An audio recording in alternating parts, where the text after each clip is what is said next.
Welcome to my channel அன்பு டேகிஸ். இன்றைக்கி நம்ம இந்த வீடியோவில் பார்த்தீங்கன்னா ஒரு கலர்ஃபுல்லான கட்லெட் எப்படி செய்கிறதுங்கிறது தான் பார்க்க போகிறோம். அதுக்கு நான் ஒரு 3 விதமான காய்கறி எடுத்துக்கிட்டேன். ஒரு உருளைக்கிழங்கு, அரை பீட்ரூட், அரை கேரட். இது 3ஐயும் நம்ம ஹாக்கின்ஸில் போட்டு வேக வச்சுக்கலாம். நல்லாவே 2 சவுண்டு எக்ஸ்ட்ராவே விட்டு வேக வச்சுக்கலாம். அப்போ தான் நல்லா மசியல் பண்ணும்பொழுது நைஸான தன்மையோடு நமக்கு கிடைக்குங்கிறதுனால அதை நம்ம லிமிட்டான தண்ணி ஊற்றி லைட்டாக உப்பும் போடலாம், இல்லை அதுக்கப்புறம் வேணாலும் உப்பு போட்டுக்கலாம். அவிச்சு எடுத்து வச்சுக்கலாம்.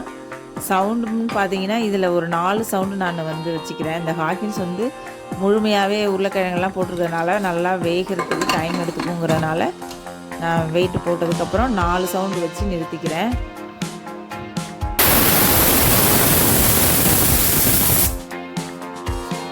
நல்லாவே வெந்துடும். நீங்கள் எப்படி வேக வச்சாலும் நல்லா வேக வைக்கணுங்கிறது மட்டும்தான் கட்லெட்டுக்கு அவசியமானது.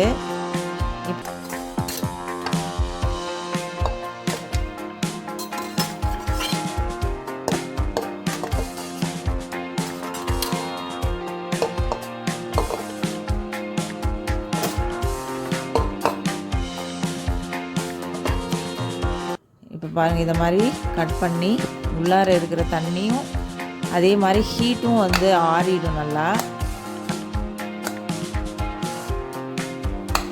இப்போ இந்த மாதிரி கட் பண்ணி நல்லா மேஷ் பண்ணி வச்சுக்கிட்டு நைஸ் பண்ணி வச்சிடலாம். இப்போ பாருங்கள், இதுக்கு நம்ம ஒரு ஸ்பூன் அரிசி மாவும் ஒரு ஸ்பூன் மைதா மாவும் கலந்துக்கலாம். அப்படி கலந்ததுக்கப்புறம் பார்த்தீங்கன்னா இன்னும் இலகுவாகவே இருந்ததுன்னா இன்னும் கொஞ்சம் மாவு ஆட் பண்ணிக்கலாம். இதில் ஒரு லிமிட்லாம் நமக்கு தேவையில்லை.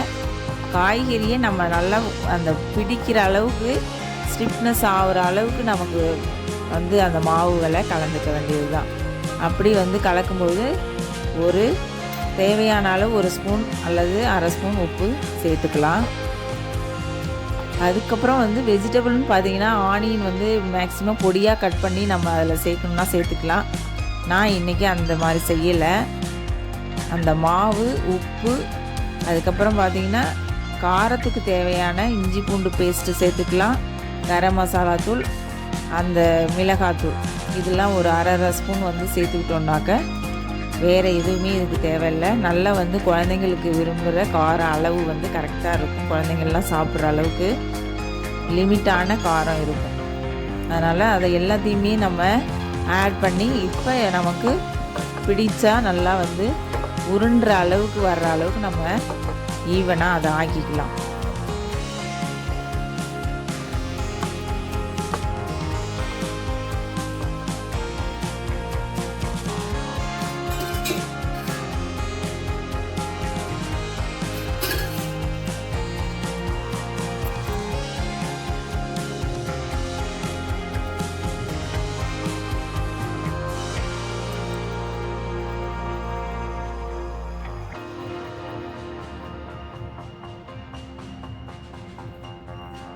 இந்த மாதிரி கையில் லைட்டாக எண்ணெயை தடவிட்டு அந்த மேஷர் வச்சு நசுக்குனா அந்த வெஜிடபிள்ஸை இந்த மாதிரி உருண்டி கார்ன்ஃப்ளவர் ஒரு 2 ஸ்பூன் எடுத்து கரைச்சி வச்சுக்கலாம். அதில் டிப் பண்ணி நம்ம பிரெட் கிராம்ஸில் பெரட்டி நம்ம பொரிக்கிறது தான் இதோட சிம்பிளான மெத்தடு.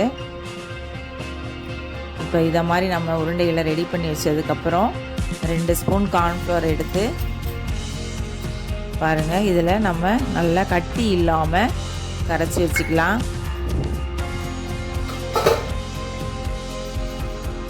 இந்த மாதிரி கரைச்சதுக்கப்புறம் பார்த்திங்கன்னா அது டிப் பண்ணும்பொழுது ஈஸியாக அப்படியே எடுத்து போடலாம்.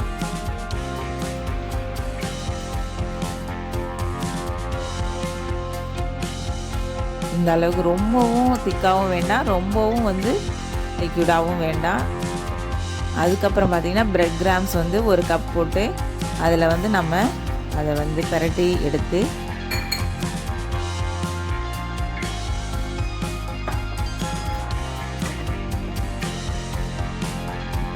இப்போ இதில் நனைச்சிக்கலாம். இதை நல்லா நனைச்சதுக்கப்புறம் பிரெட் கிராம்ஸில் பெரட்டிக்கலாம்.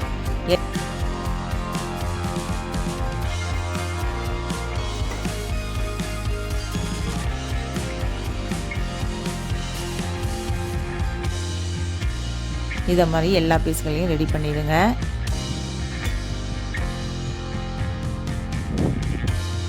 இது இன்னும் கொஞ்சம் கூட மாவு போட்டிருந்துருக்கலாம். நான் கொஞ்சம் தளர்வாக தான் இருக்குது என்னுடைய அந்த மேக்கிங் வந்து பார்த்திங்கன்னா பீஸ் வந்து கொஞ்சம் லிக்யூடாக தான் இருந்தது. பரவாயில்ல, ஆனால் ஷேப் நல்லா கரெக்டாக தான் வந்தது.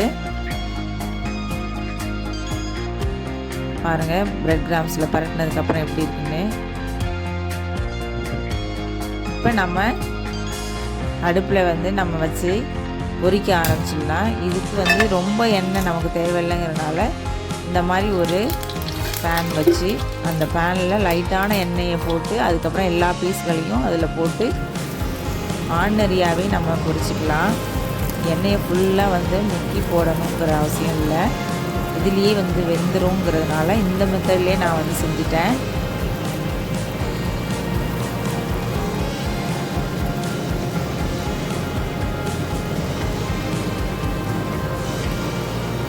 இப்போ ஒன் சைடு வந்ததுக்கப்புறம் மேலே லைட்டாக நம்ம எண்ணெயை தூவிட்டு மீண்டும் பெரட்டி விட்டு ஒரு நிமிஷம் நம்ம வேக வச்சுக்கலாம். இந்த மாதிரி வந்து ஒரு ஹீட் அதிகமாக வச்சு பொரிக்காமல் உங்களுக்கு மீடியம் அல்லது சிம்மில் வச்சே பொரிங்க. அப்போ தான் வந்து கருகாமல் இருக்கும். நல்ல ஒரு அந்த கலர் வந்து நல்ல அழகான கலரில் வரும் இந்த கட்லட். அதே சமயத்தில் ஹெல்த்தியான உணவாகவும் இருக்கும். குழந்தைங்களுக்கும் சரி பெரியவங்களுக்கும் சரி. இந்த மாதிரி ஒரு நல்ல பாருங்கள் 2 நிமிஷம் ரொம்ப ஸ்லோவாக வேகட்டும். ஒன் சைடு அதுக்கப்புறம் வந்து நம்ம திருப்பிக்கலாம். பாருங்கள் எப்படி நல்ல கலராக இருக்குன்னு. அதே சமயத்தில் எண்ணெய் ரொம்பலாம் இருக்காது இதில் பார்த்திங்கன்னா. இந்த மாதிரி ஒரு அழகான கலரில் கிடைக்கும் இந்த கட்லட். இந்த மாதிரி எல்லா பீஸ்களையும் திருப்பிக்கலாம். இப்பையும் நம்ம மீடியத்துலேயே தான் வச்சுருக்கணும். ஃப்ளேம் வந்து நல்லா வந்து ஸ்பீடில் வைக்கவே கூடாது. ஏன்னா வெளியில் கருகிடும், உள்ளார பார்த்திங்கன்னா வேகாமல் இருக்கும். இந்த மாதிரி கொஞ்சம் மீடியம் ஃப்ளேம்லேயே வச்சு பொரிச்சாதான் நல்லா எல்லா சைடும் எல்லாமே ஈவனாக இருக்கும்.